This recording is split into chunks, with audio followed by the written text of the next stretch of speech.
The clinking of crystal glasses filled the grand ballroom of the Obsidian Nexus Hotel. It was the annual Harborline Logistics Gala, an event designed to project absolute luxury. At the center stood high-profile executives, while the warehouse staff sat relegated to the dim edges of the hall, separate and distinct. Brandon Hale, a top-tier sales executive with a sharp smile, stepped up to the microphone. He held a slip of paper, his eyes scanning the crowd until they landed on a shadowed table near the back. For our next performance challenge, Brandon's voice boomed through the high-end audio system, dripping with a condescending warmth. We want to bring up someone who keeps our heavy lifting moving, the ghost of the loading docks. Let's give it up for Caleb Dawson. A wave of polite confusion rippled through the front tables, followed by a smattering of stifled chuckles. Caleb Dawson, the name barely registered to upper management. To them, he was just a quiet, unassuming man in a standard-issue gray shirt who moved freight containers and never spoke unless spoken to. He was 34 years old, carrying himself with a quiet, unbothered masculinity that the corporate climb had long forgotten. At his side sat his 6-year-old daughter, Maya Dawson. Her wide eyes looked up at her father, her small hand gripping his calloused fingers. She didn't understand the mockery hidden beneath Brandon's tone, but she felt the sudden weight of hundreds of pairs of eyes turning toward their table. "Go get him, Daddy," Maya whispered, her voice a fragile anchor of pure devotion.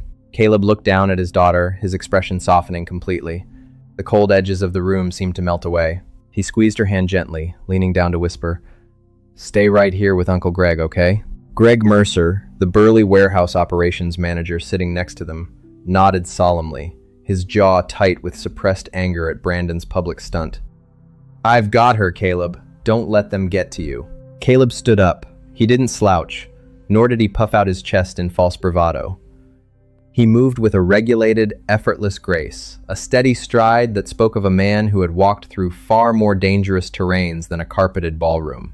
Standing near the VIP lounge was Diane Foster. She was the chief operating officer of Harborline, a legendary figure in the transport industry, feared for her ruthless negotiation tactics and absolute control under pressure. She held a glass of champagne, her sharp eyes tracking Caleb's approach.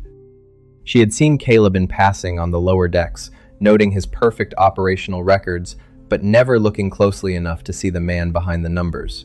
She watched him now, her face a mask of elegant indifference, waiting to see how this lower-tier worker would handle the inevitable embarrassment Brandon had orchestrated.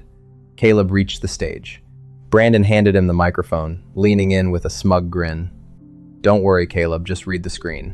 The opening chords of a raw, emotionally heavy ballad began to echo through the massive speakers. Brandon stepped back, joining his colleagues who were already chuckling into their drinks, expecting a clumsy performance from a man who spent his days surrounded by roaring engines.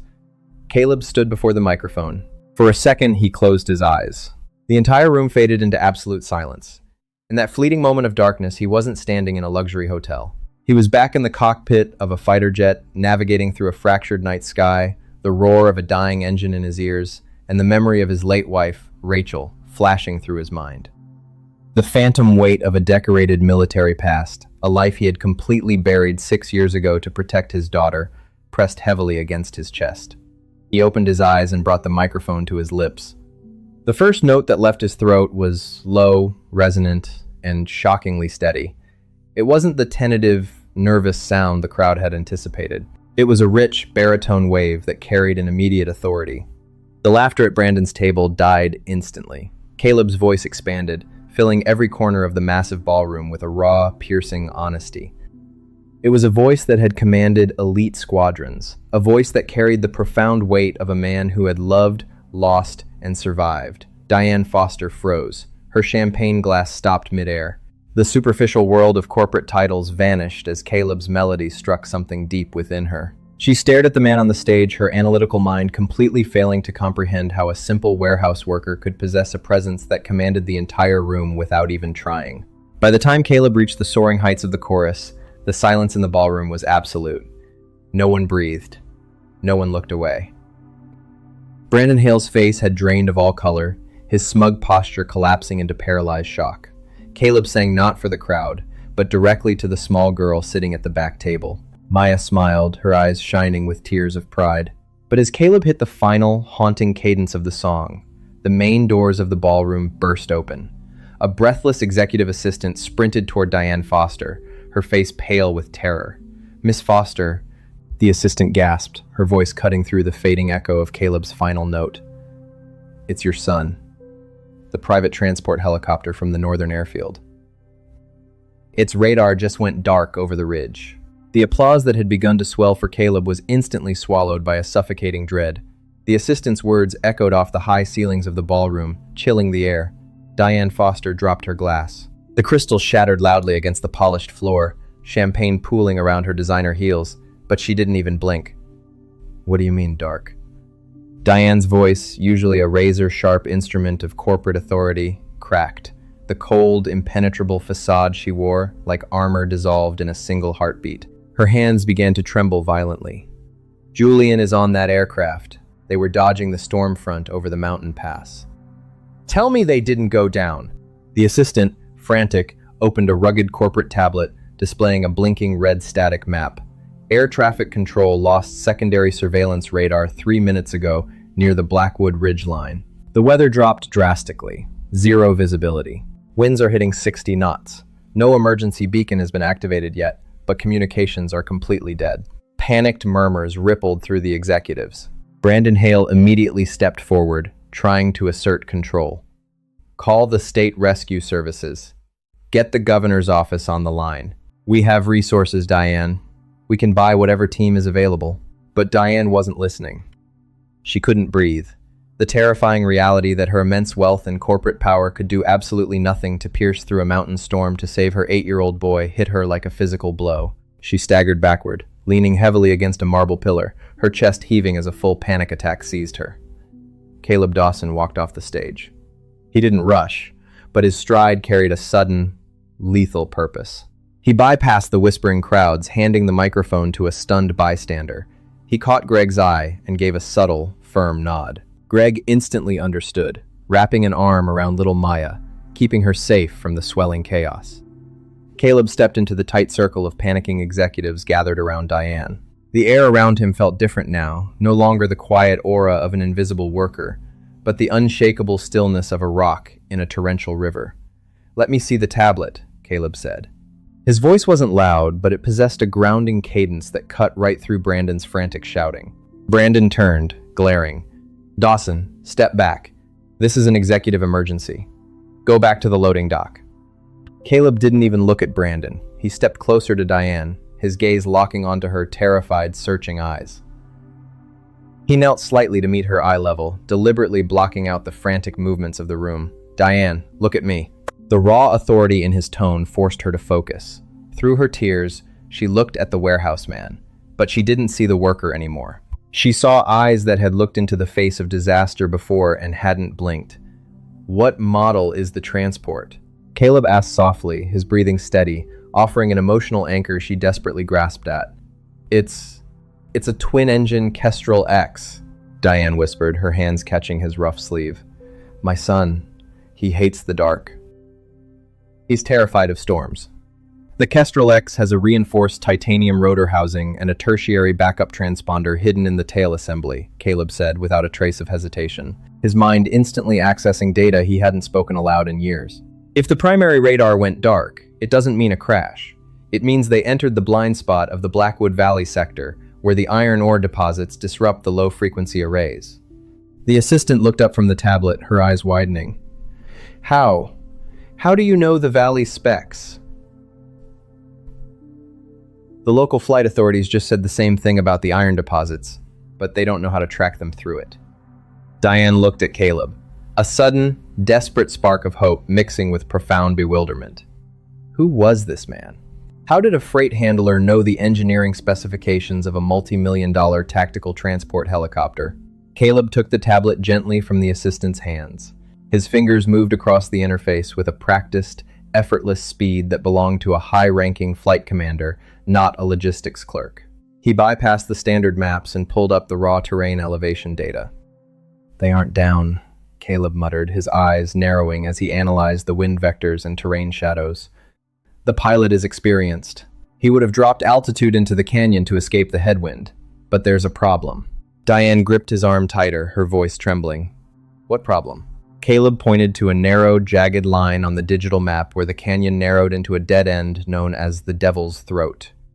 The wind shear down there creates a vortex. If he doesn't pull up within the next 4 minutes, the draft will stall his rotors. And the civilian rescue teams won't even reach the airspace for another 40 minutes. Diane felt the room spin. Then my boy is gone. There's no one up there who can fly in this storm. Caleb stood up straight, his quiet masculinity filling the space. He turned his eyes toward the large glass windows of the hotel, watching the torrential rain lash against the glass. He reached into his pocket and pulled out a small, tarnished silver key ring, one that didn't belong to a warehouse locker. There is one aircraft that can handle that vortex, Caleb said, his voice entirely devoid of toting, and it's sitting in Hangar 4 at the regional airfield. Diane stared at him, her breath catching. Hangar 4 is restricted. That's a private, military-grade compound. Who are you, Caleb? Brandon Hale stepped directly into Caleb's path, his face twisted in a volatile mixture of corporate panic and bruised ego. Are you losing your mind, Dawson? You're a warehouse hand. You drive a forklift and log inventory sheets. Now you're standing here barking out flight coordinates and acting like you own a restricted military hangar? Diane, don't listen to him. The man is a laborer who had a lucky break on karaoke night. He's putting your son's life in danger with this delusion. The ballroom fell into a tense, suffocating silence as the crowd watched the confrontation unfold. The stark contrast between Brandon's loud, desperate arrogance and Caleb's unshakable stillness was blinding. Caleb didn't raise his hands. He didn't adjust his posture to look intimidating.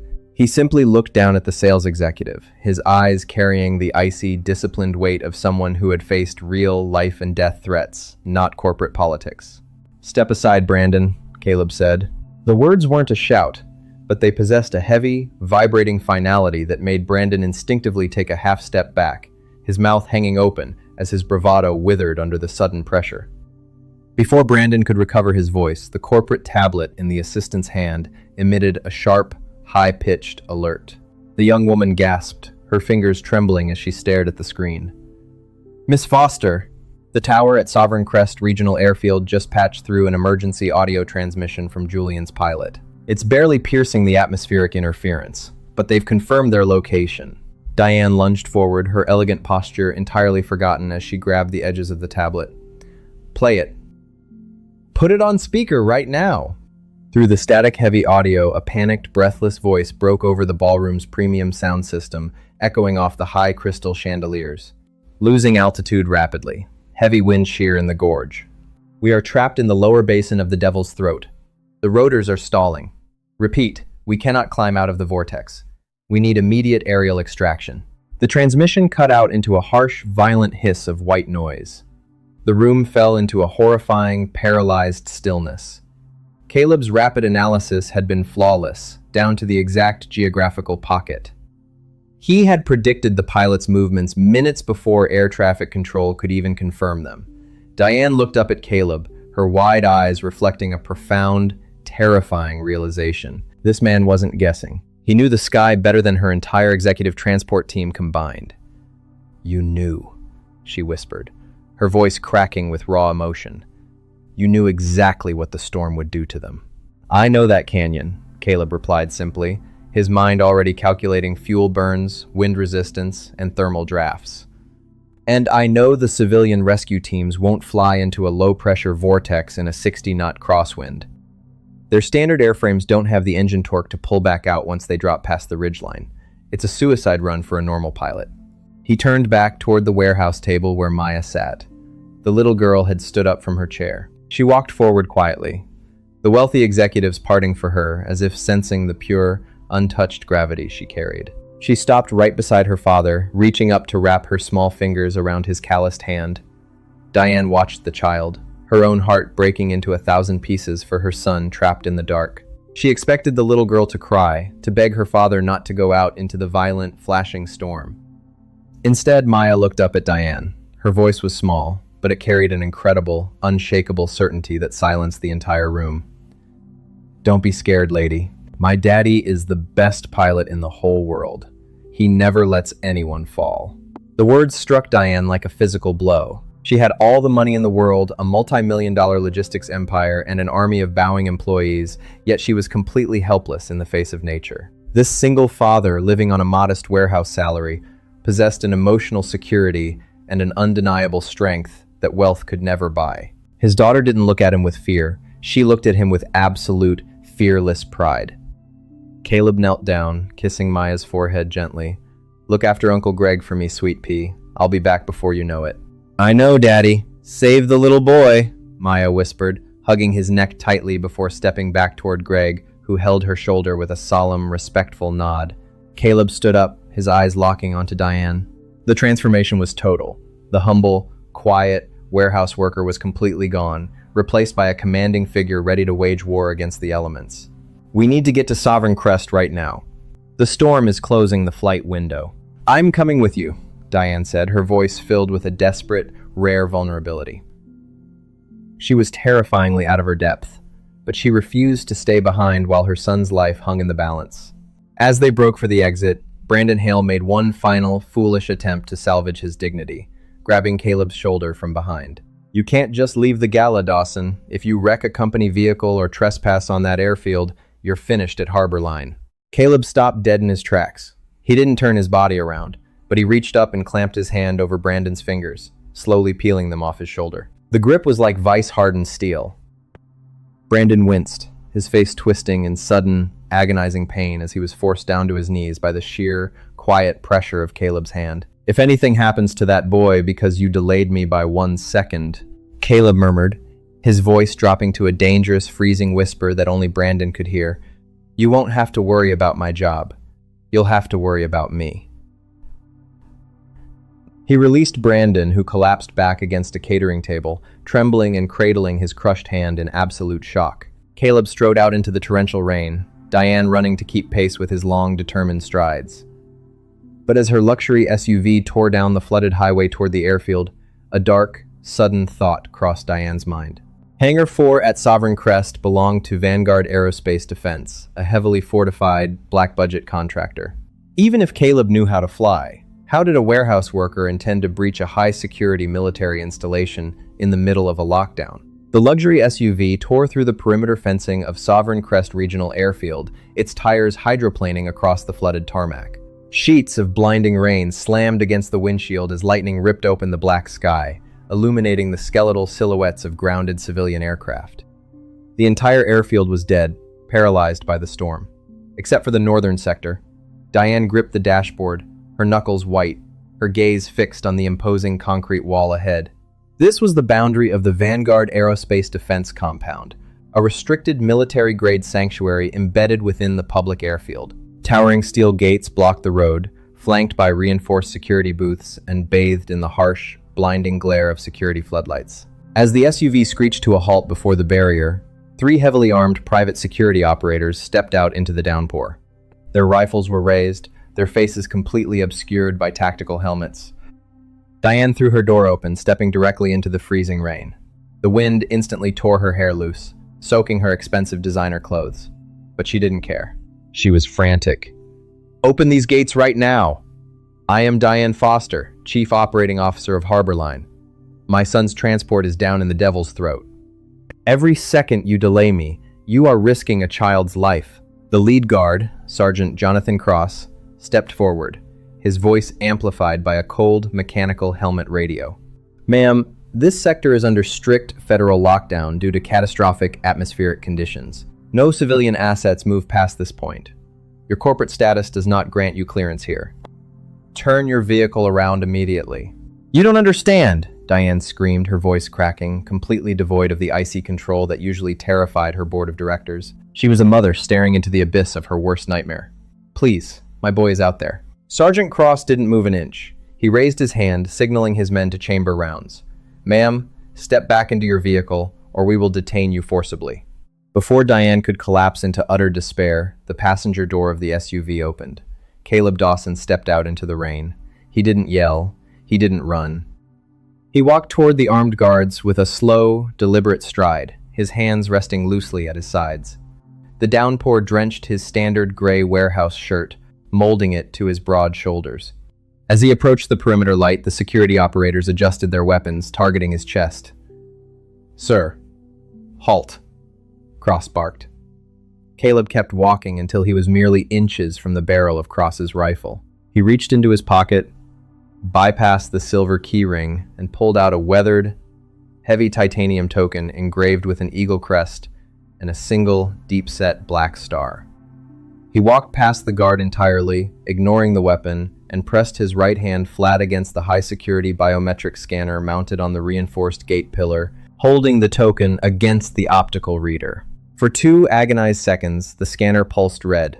Then, a sharp electronic chime rang through the storm. The security system's automated voice boomed over the perimeter speakers, crisp and undeniable. Biometric match confirmed. Security clearance Alpha 1 overrides active. Welcome back, Flight Commander Caleb Dawson. Ghost Leader, your terminal is fully operational. Sergeant Cross froze. The rifle in his hand suddenly felt incredibly heavy. He looked from the glowing green scanner to the quiet warehouse worker standing before him. Cross's jaw dropped beneath his visor. His chest tightened as he recognized the name, a legendary ghost within the Vanguard defense protocols. Instantly, Cross snapped his hand to his brow, delivering a crisp, trembling, military-grade salute in the middle of the torrential rain. The 2 guards behind him followed suit immediately, their weapons lowered, their postures rigid with absolute reverence. "Commander," Cross stammered, his arrogant authority vanishing into pure, unadulterated respect. We didn't know you were in the civilian sector, sir." "Hangar 4 is prepped and unlocked for your directive."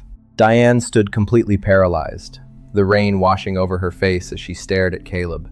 The man who loaded crates, the man who sang with the heartbreak of a widower, was a phantom commander whose name alone brought armed federal operators to their knees. "Raise the barrier, Sergeant," Caleb ordered calmly, "and patch the local tower feed directly into my cockpit." "Sir, yes, sir," Cross shouted, slapping the emergency manual release. The massive steel gates ground open. Caleb turned back to Diane, his steady, grounding gaze cutting through her paralyzing shock. "Get back in the car, Diane. We're out of time."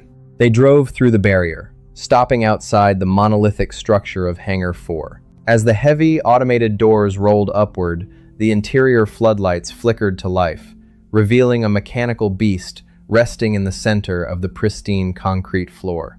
It was the Apex Raider, a matte black, tactical, heavy-lift interceptor prototype. It didn't look like a standard helicopter. It was an armored, brutal machine equipped with quad-tilt rotors engineered specifically to survive high-altitude combat and cataclysmic weather anomalies.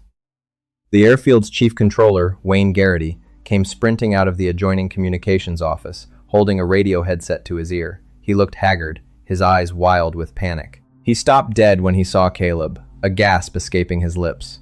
"Commander Dawson, they told me the Alpha 1 key was activated, but I couldn't believe it. Thank God you're here." "Give me the update, Wayne," Caleb said, stripping off his wet warehouse shirt as he walked, revealing a heavily scarred chest and a form-fitting charcoal military undershirt. Garrity's face went pale as he looked at Diane, then back to Caleb, the Kestrel X. Its left engine just suffered a complete thermal flameout inside the canyon basin. The pilot managed to deploy the emergency landing struts, but they are pinned against a sheer rock wall at the bottom of the Devil's Throat. The wind shear is tearing the structural hull apart. The cabin pressure is failing. A horrific sound bled through Garrity's headset, the tiny distorted voice of an 8-year-old boy crying out over the static. "Mommy! Mommy! It's dark! The windows are breaking! Mommy, please!" Diane let out a choked, agonizing scream. The powerful, ruthless corporate billionaire collapsed entirely, dropping to her knees on the cold hangar floor. Her hands shook violently as she covered her face, her body racked with deep, helpless sobs. She had billions in the bank, she owned fleets of transport vessels, but she couldn't save her own flesh and blood. She was entirely empty, stripped of all her armor. Caleb walked over to her. He didn't offer empty pity. He knelt down, his large, solid hand wrapping around her trembling shoulder, providing an unshakable pillar of strength. "Diane," Caleb said, his voice dropping to a low, powerful frequency that forced its way through her panic. "Look at me." She pulled her hands away, her tear-streaked face looking into his steady eyes. "I am going into that canyon," Caleb said, his quiet masculinity enveloping her vulnerability. "And I am bringing Julian back. Keep your eyes on that radar screen in the office. Trust me. Diane grabbed his hand, clutching it like a lifeline. Please, Caleb, she whispered, her voice trembling, her rare vulnerability laid completely bare. He's all I have left. Caleb stood up, turned toward the Apex Raider, and leaped into the cockpit. The massive quad rotors began to whine, casting a terrifying shadow across the hangar as they spun into motion. But as the aircraft lifted into the black storm, the main radar screen in the controller's office flashed a violent, blinding yellow alert. A secondary rock slide had just been triggered inside the Devil's Throat, directly above the trapped child. The sky over the Blackwood ridgeline was an angry, swirling vortex of absolute dark. Inside the cockpit of the Apex Raider, the instrument panels glowed a fierce, tactical amber, casting sharp shadows across Caleb Dawson's face. The massive quad rotors roared with a deafening mechanical anger, fighting against 60-knot crosswinds that would have ripped a standard corporate helicopter to pieces. Caleb's hands were steady on the dual flight controls. He didn't wear a helmet. He wore the headset Wayne Garrity had handed him, the audio wire snaking down to his charcoal military undershirt. Every warning alarm in the advanced cockpit was singing, flashing indicators of extreme atmospheric pressure and dangerously low visibility, but Caleb didn't flinch. His eyes were locked onto the thermal heads-up display, projecting the jagged contours of the canyon walls directly onto the reinforced windshield. Back in the Sovereign Crest Airfield Control Office, Diane Foster stood frozen in front of the primary radar console. Her hands pressed flat against the cold metal edge of the desk, her knuckles white. She watched the glowing green blip of the Apex Raider plunge into the high-risk mountain sector. Beside her, Wayne Garrity worked frantically, his fingers flying across communication arrays. He's entering the upper basin of the Devil's Throat now, Wayne whispered, his voice thick with tension. The crosswinds down there are turning into a downdraft vortex. If the airframe stalls, there's no room to recover. Diane couldn't speak. Her throat felt completely tight. The speaker on the console cracked to life, broadcasting the open audio channel from Caleb's cockpit. Beneath the heavy, rhythmic thrumming of the powerful tactical rotors, Caleb's breathing was incredibly slow, rhythmic, and controlled. It was the sound of a man completely detached from fear. Wayne, I'm overriding the automated stabilization grid. Caleb's voice came through the speaker, perfectly clear, completely devoid of panic. The computer is trying to fight the wind shear, but it's delaying my response time by half a second. I'm taking full manual control of the thrust vectors. Wayne gasped, looking up from his monitors. Commander, manual control in a 90% blind canyon. If you miscalculate a single thermal pocket by 2 inches, the rotor blade will strike the granite wall. Then I won't miscalculate, Caleb replied simply. In that moment, Diane felt a profound shift inside her chest. For years, she had believed that power was built on leverage, contracts, and financial dominance. She had looked down on the quiet workers of the world, viewing them as cogs in her massive machine. But watching this warehouse laborer transform into an unshakable guardian, hearing the absolute certainty in his voice while her son's life hung by a thread, she realized how utterly empty her empire truly was. Caleb wasn't fighting for a paycheck or corporate validation. He was moving with the primal, protective instinct of a father who knew exactly what it meant to hold the universe in his hands. Patch me into the Kestrel's cabin feed, Caleb commanded over the radio. Let me talk to the boy. Wayne threw a heavy toggle switch on the console. A second later, the audio line from the trapped, broken corporate transport spliced into the channel. The sound of tearing metal and howling wind filled the room, followed by the heartbreaking, terrified cries of 8-year-old Julian. Mommy, the door is stuck. I want to come home. Mommy, please. Diane lunged toward the microphone, her face streaked with tears, completely breaking down. Julian, baby, I'm here. Mommy is right here. Hold on, please, just hold on. Diane, let me handle this. Caleb's voice cut in gently, yet carrying an immense authority that forced her to step back. The transition in his tone was staggering. The cold, precise military commander vanished, replaced instantly by the warm, deeply comforting father who spent every night tucking a little girl into bed. Julian, hey buddy, can you hear me? Caleb said over the open airwaves, his voice dropping into a soft, steady cadence that seemed to pierce right through the roaring storm. The child's sobbing paused for a brief, trembling second. Who are you? My name is Caleb, the single father replied, his tone so peaceful it sounded like they were sitting in a quiet living room, rather than a collapsing canyon. I'm a pilot, and I'm a friend of your mom's. I have a little girl named Maya who is just about your age. She told me to come look after you tonight. It's really loud, Caleb, Julian whimpered, his voice shaking violently. The rocks are falling outside. I know it's loud, buddy. The mountain is just making a lot of noise because it's trying to scare us, Caleb said, his hands executing a brutal, hard bank maneuver, dropping the apex raider like a stone through a narrow gap in the jagged granite. But my aircraft is much stronger than the mountain. I'm coming down into the dark to get you right now. I need you to do something very important for me, okay? What? I need you to close your eyes, take a deep breath, and start counting to 10 very slowly. By the time you open your eyes, you're going to see my lights.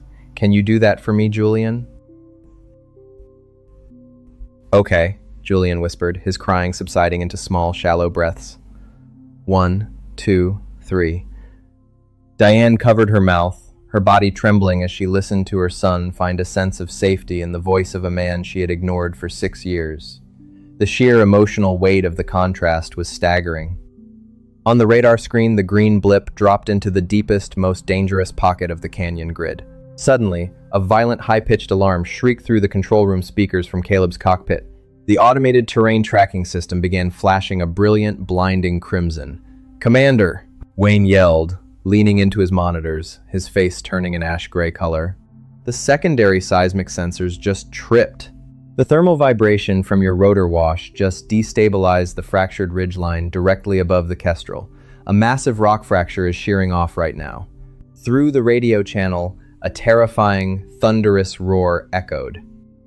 Caleb looked through his heads-up display, watching a 20-ton shelf of solid granite detach from the upper canyon wall, hurtling straight down toward the helpless child trapped below. Caleb Dawson did not pull back. While any conventional pilot would have executed an emergency climb to save themselves, Caleb shoved the primary flight sticks forward, plunging the apex raider deeper into the throat of the collapsing canyon. The quad-tilt rotors screamed, twisting 90 degrees in a fraction of a second to redirect thousands of pounds of thrust. Instead of fleeing the falling granite shelf, Caleb positioned the massive, armored underbelly of the military interceptor directly above the crippled civilian helicopter, creating a titanium shield in midair. A split second later, the 20-ton slab of solid rock slammed directly into the Apex Raider's reinforced hull. A deafening, metallic explosion roared through the communication channel, cutting off the audio in a blast of static.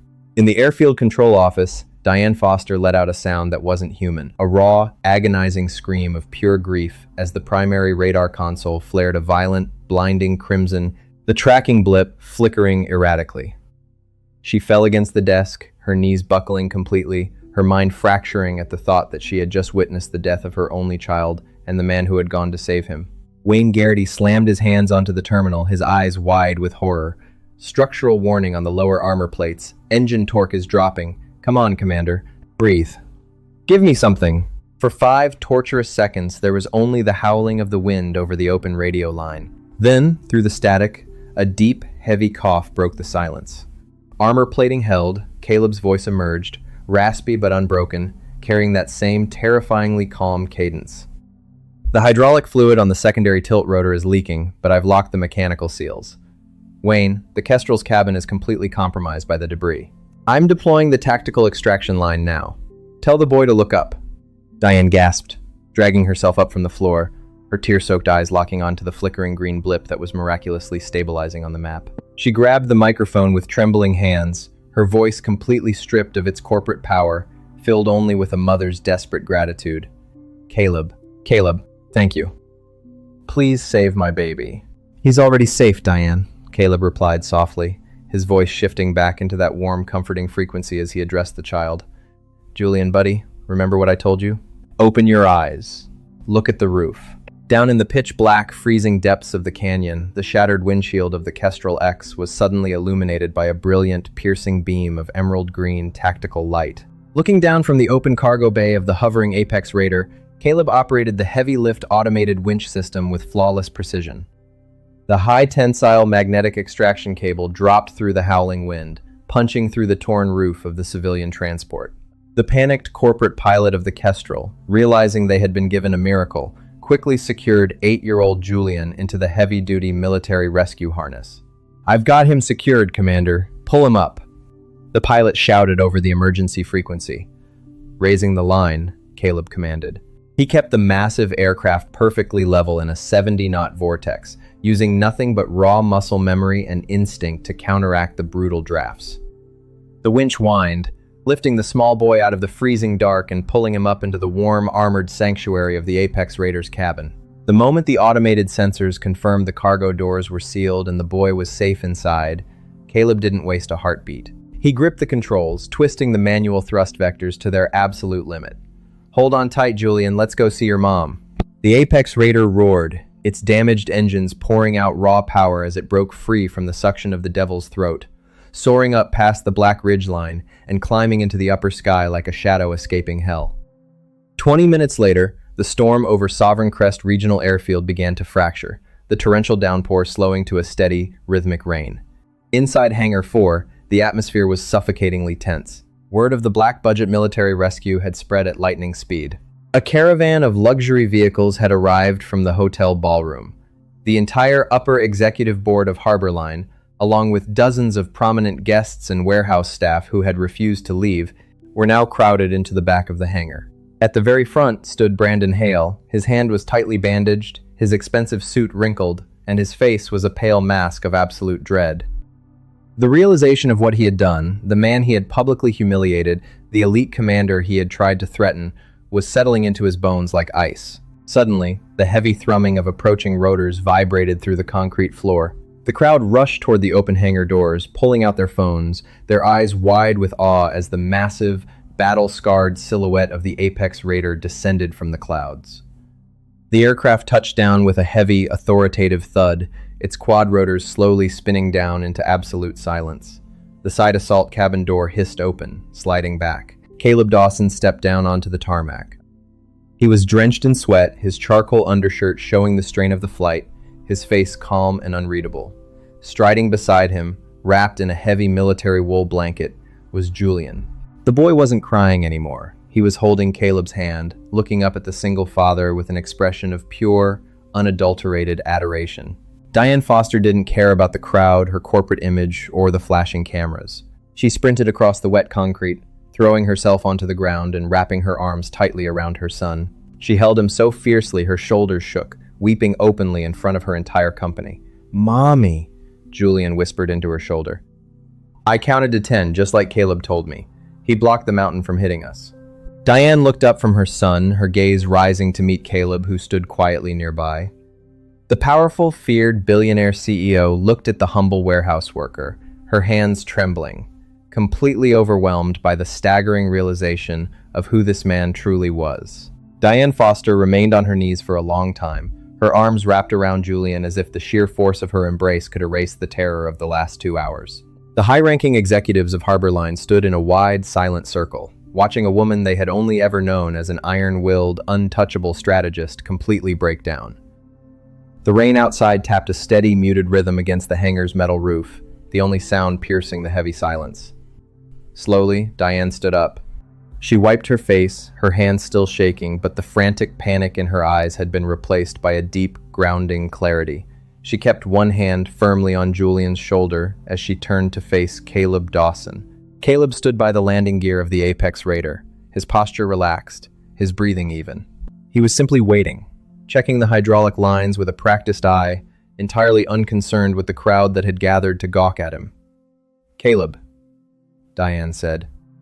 Her voice was quiet, lacking its usual boardroom projection, yet it carried across the silent hangar with total clarity.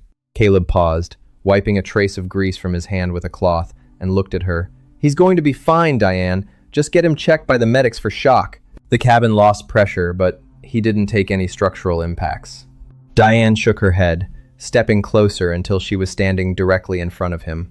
The wealth, the premium designer clothes ruined by mud and rain, the corporate title, none of it mattered. She looked up at the warehouse worker who had saved her world. "You risked everything. You flew a broken aircraft into a mountain vortex when every professional rescue team refused to lift off. I don't even know how to begin to repay what you did tonight." "You don't owe me anything," Caleb replied softly. "I didn't do it for a corporate favor, Diane. I did it because a little boy was trapped in the dark." Before Diane could answer, a small figure broke through the crowd of stunned executives. Maya came running across the concrete floor, her little sneakers squeaking against the wet surface. "Daddy!" Caleb's entire face transformed. The severe, hardened military commander vanished instantly. He dropped to one knee, catching Maya in his arms as she threw herself into his chest. He held her tight, closing his eyes, letting out a long, quiet breath that showed, for the first time, the immense emotional weight he had been carrying. "I told her you'd come back, Daddy," Maya whispered into his neck. "I told the lady you were the best." "You did good, sweet pea," Caleb murmured, kissing her hair before standing back up with her resting comfortably against his hip. Julian stepped forward from his mother's side, looking at Maya, then up at Caleb.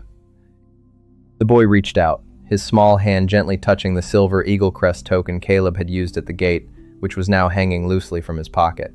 "He really is a superhero," Julian said, his voice bright despite the exhaustion. The mountain broke, and he just held it up.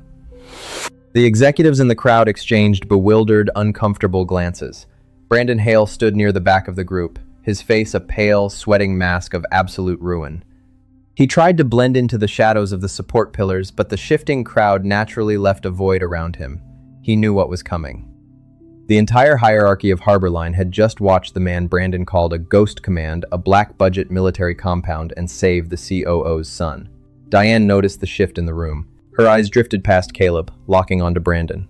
The rare, genuine vulnerability she had shown while holding her son vanished, replaced instantly by the freezing, ruthless intensity that made her the most feared executive in the transport sector.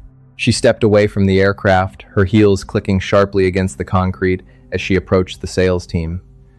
"Brandon," Diane said, her voice dropping to a dangerous, icy register. Brandon swallowed hard, stepping forward with a forced, trembling smile, his bandaged hand cradling against his chest. "Diane, look, it's a miracle. We are all so incredibly relieved.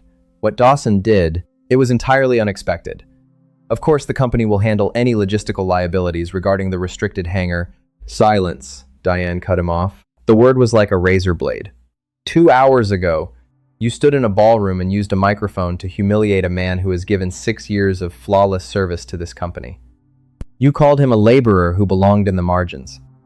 You tried to physically block him from saving my son's life to protect your own petty corporate comfort. "Diane, I was only thinking of the company's security protocols," Brandon stammered, his voice cracking as he looked around the room for support, finding only turned heads and cold stares from his own colleagues.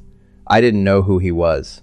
"That is exactly your failure," Diane said, her gaze drilling into him with absolute disgust. "You only look at people when you think they can buy you a promotion. You are stripped of your accounts, your commissions, and your title effective immediately. Security will escort you from the property, and by tomorrow morning, your name will be completely erased from Harborline's network." Brandon stood paralyzed, his mouth opening and closing silently as 2 of the armed Vanguard guards stepped forward, firmly gripping his shoulders and dragging him out into the rain without a single word of protest. The crowd watched him go, a collective breath escaping the room, but the real tension remained centered on the man holding his daughter by the helicopter.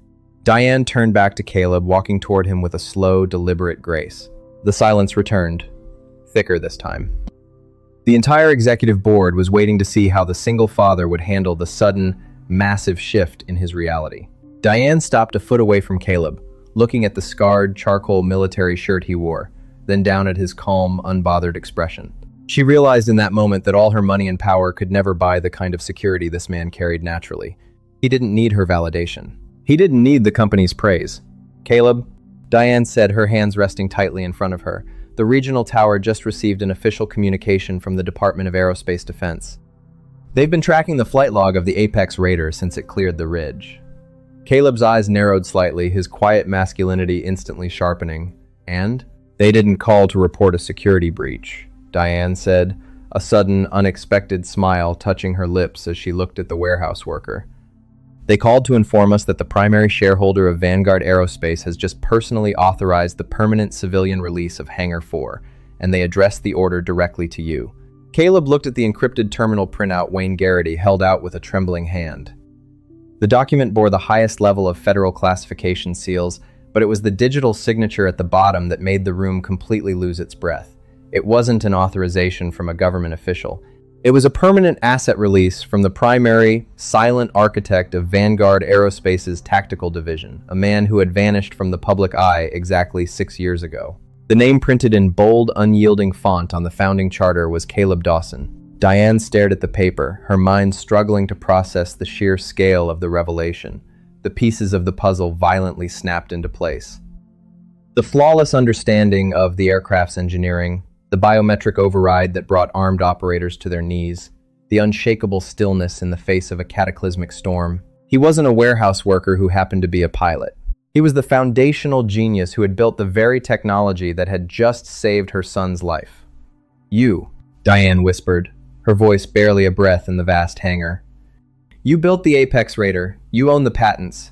You could have bought Harborline 10 times over with a single stroke of a pen. Why?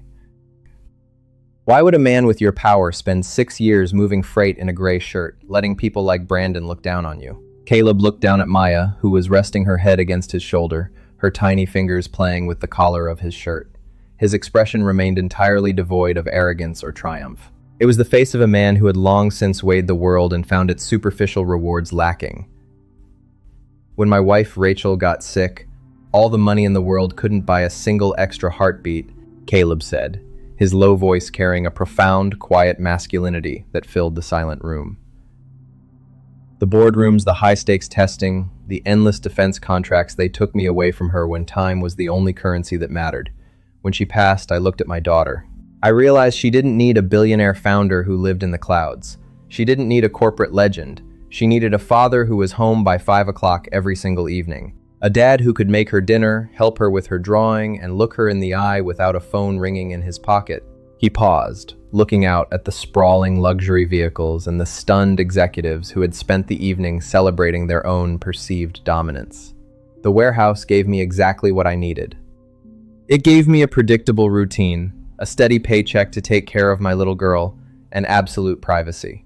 It allowed me to be invisible, because when you're invisible, nobody asks you to leave your daughter to go fight another war. Diane felt a sharp, heavy lump form in her throat. She looked at her own hands, which had spent years signing multi-million-dollar acquisition deals, and then she looked at Julian, who was currently sitting on a nearby equipment crate, safely wrapped in a blanket. She had climbed to the absolute summit of the corporate world, feared and respected by thousands, yet she had never known the profound emotional security Caleb possessed. She had everything the world defined as power, except peace. And this man had given her son safety without even asking for a thank you. Julian slid down from the crate, walking over to Maya with a shy, tentative smile. "Hey Maya, your dad is really strong. Can he teach me how to count the mountain away sometime?" Maya beamed with pride, slipping down from Caleb's hip to stand beside the boy. "My daddy can teach you anything. He knows how the whole sky works." The two children began to talk quietly, their innocence a stark, beautiful contrast to the heavy, high-tech military machine resting behind them. Diane stepped closer to Caleb, her trembling hands finally stilling as she looked up into his calm eyes. The fierce, intimidating wall she built around her emotions was completely gone, replaced by a rare, genuine warmth. "The warehouse is going to feel very empty without you, Caleb. I don't think anyone upstairs will ever look at a loading dock the same way again. I still have an inventory report to file on Tuesday," Caleb said, a small, incredibly rare smile tugging at the corner of his lips. "I think we can find a slightly different arrangement for you," Diane countered softly, her eyes holding his for a long, silent moment. The emotional chemistry between them wasn't rushed or loud. It was a quiet, mutual recognition of two parents who had looked into the abyss and found a common ground. Vanguard wants their commander back, and Harborline desperately needs someone who knows how to navigate a storm, but on one condition. Caleb raised an eyebrow. "What's the condition?" "Your shift always ends at 5 o'clock, Diane said, her voice filled with a deep, unshakable respect. "And dinner with your daughter is non-negotiable." Caleb nodded slowly, his hand reaching down to catch Maya's hand as she walked back to his side. "I can agree to those terms." The morning sun began to break through the fracturing storm clouds, casting long golden beams of light across the wet tarmac of the airfield. The executives parted in absolute reverent silence as Caleb Dawson walked out of the hangar. He didn't look back at the luxury cars, the multi-million-dollar aircraft, or the crowd that was still whispering his name. He simply walked toward the parking lot, holding his daughter's hand, His broad shoulders squared against the fresh morning air, moving into a future that was no longer small, but entirely his own.